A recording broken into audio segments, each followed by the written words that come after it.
இதுக்கு பார்த்தீங்கன்னா உப்பு வந்து பத்தாமல் இருக்குது. அதனால் இன்னொரு 1/4 டீஸ்பூன் அளவுக்கு நம்ம உப்பு ஆட் பண்ணிக்கலாம். சரியாக இருக்கும். இப்போ இந்த கன்சிஸ்டன்சி ஓகே பாருங்கள். ஹலோ ஃப்ரெண்ட்ஸ், நான் ஆனந்தி பிரேம். எல்லோரும் எப்படி இருக்கீங்க? இன்றைக்கி ரெசிபி பார்த்தீங்கன்னா சூப்பராக வெத்தலையில் நம்ம பஜ்ஜி போடலாம். இந்த ஸ்நாக் பார்த்தீங்கன்னா ஈவினிங் டைமில் சாப்பிட்றதுக்கு ரொம்ப யம்மியாக இருக்கும். இது கொஞ்சம் டிஃப்ரெண்ட்டாக இருந்தது. நான் ஒரு ஃபங்க்ஷனில் சாப்பிட்ட ஒரு ரெசிபி தான் இது. நான் வந்து இந்த ரெசிபியை உங்கள் கூட ஷேர் பண்ணுறேன். வாங்க பார்க்கலாம். இன்றைக்கி ரெசிபி பார்த்திங்கன்னா நல்ல ஒரு யம்மியான டெலிசியஸான ஒரு ஸ்நாக் தான். நம்ம ரெசிபி தான் பார்க்க போகிறோம். இது பார்த்திங்கன்னா நம்ம வெத்தலையில் தான் வந்து பஜ்ஜி பண்ண போகிறோம். ரொம்ப யம்மியாக இருந்தது. நான் வந்து ஒரு ஃபங்க்ஷனில் சாப்பிட்டது.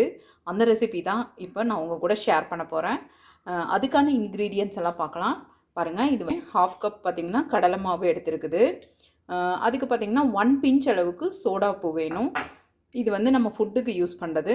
அப்புறமா மிளகாத்தூள், அப்புறம் தேவையான அளவு உப்பு, அவ்வளோதான். இதை வந்து நம்ம எண்ணெயில் போட்டு டீப் ஃப்ரை பண்ணி எடுத்தால் நம்ம வெத்தலை பஜ்ஜி ரெடி ஆகிடும். எப்படி பண்ணுறதுன்னு பார்க்கலாம். வெத்தலையெல்லாம் பார்த்திங்கன்னா நல்லா கழுவிட்டு லைட்டாக தொடச்சி வச்சுருக்கேன். இப்போ வந்து பாருங்கள், நம்ம மாவு வந்து கலந்துடலாம். நான் இந்த 1/2 கப் கடலை மாவு இதில் போட்டாச்சு. கொஞ்சம் நல்லா திக்கு கன்சிஸ்டன்சியில் தான் நம்ம இதை வந்து கலக்கணும்.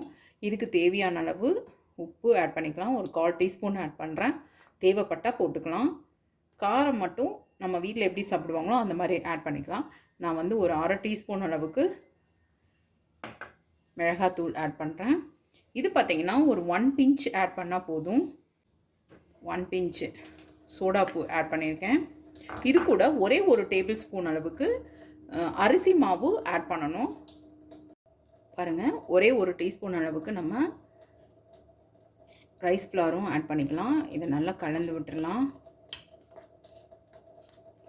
கலந்து விட்டுட்டு தேவைப்பட்டால் இதில் கொஞ்சம் பெருங்காயம் ஆட் பண்ணிக்கலாம். நான் பெருங்காயம் ஆட் பண்ணலை இதில்.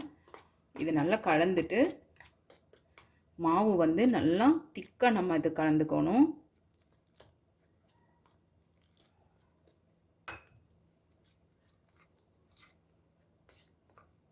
இதில் இன்னொரு இதுக்கு பார்த்திங்கன்னா உப்பு வந்து பத்தாமல் இருக்குது. அதனால் இன்னொரு 1/4 டீஸ்பூன் அளவுக்கு நம்ம உப்பு ஆட் பண்ணிக்கலாம்.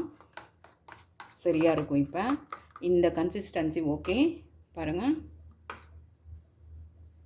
இந்த கன்சிஸ்டன்சியில் நம்ம டிப் பண்ணி எப்படி பஜ்ஜி போடுவோமோ அதே மாதிரி தான் போட போகிறோம். ஆயில் கூட காஞ்சிடுச்சு நல்லா. இங்கே பாருங்கள், வாழைக்காய் நம்ம எப்படி டிப் பண்ணி எடுப்போமோ அதே மாதிரி இதை டிப் பண்ணிவிட்டு போட்டுற வேண்டியதான். மேக்ஸிமம் சின்ன சின்ன வெத்தலையாக கிடைக்கிற மாதிரி பார்க்கணும்.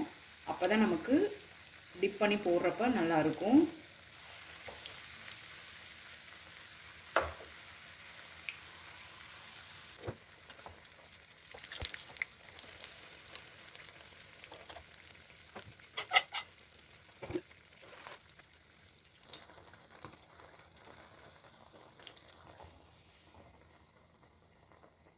இந்த பதத்துக்கு நம்ம எடுத்துடலாம். இதை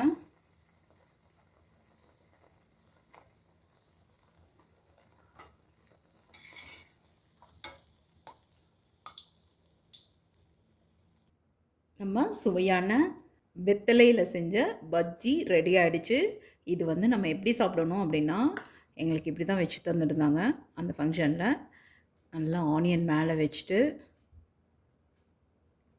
இந்த பஜ்ஜி சாப்பிடும்போது அவ்வளோ டேஸ்டியாக இருந்தது.